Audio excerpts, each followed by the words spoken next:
વેરાવળ પોલીસે તાંત્રિક વિધિના નામે લાખોની ઠગાઈ કરનાર આરોપીને મુંબઈથી ઝડપી લીધો.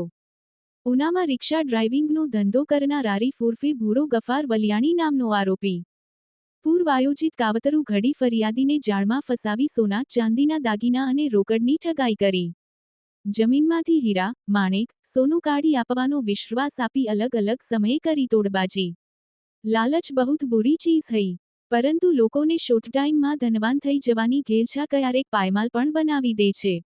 આવો જ એક કિસ્સો ગીર સોમનાથ જિલ્લાનો બહાર આવ્યો છે, જેમાં આરોપી છે એક રિક્ષાચાલક અને ઉનામાં રિક્ષા ડ્રાઇવિંગની ધંધો કરતો આરીફ ઉર્ફે ભૂરો ગફાર વલિયાણીએ વેરાવળના એક શખ્સને લાલચ આપી અને જમીનમાંથી હીરા, માણેક, સોનું નીકળશે તેમ કહી અલગ અલગ જગ્યાએ તેમની પાસેથી સોના ચાંદીના દાગીના અને રોકડ મળી કુલ 76,66,645 રૂપિયાની ઠગાઈ કરી ફરાર થઈ ગયેલ હતો અને આ બાબતની વેરાવળ પોલીસ સ્ટેશનમાં ફરિયાદ નોંધાતા વેરાવળ પોલીસે હાલ આ આરોપી આરીફ ઉર્ફે ભૂરો ગફાર વલિયાણી એન.ડી.પી.એસ. એક્ટ મુજબના ગુન્હામાં મુંબઈની જેલમાં હોય છે. આરોપીનો કબજો મેળવવા કોર્ટનો સંપર્ક કરી આરોપીનો કબજો મેળવી વેરાવળ સિટી પોલીસની ટીમને મુંબઈ ખાતે તપાસમાં મોકલી આપી આરોપીનો કબજો મેળવી ધોરણસર અટકાયત કરી વધુ તપાસ હાથ ધરાઈ છે. મહેન્દ્ર ટાંક, ન્યૂઝ 14 ગીર સોમનાથ.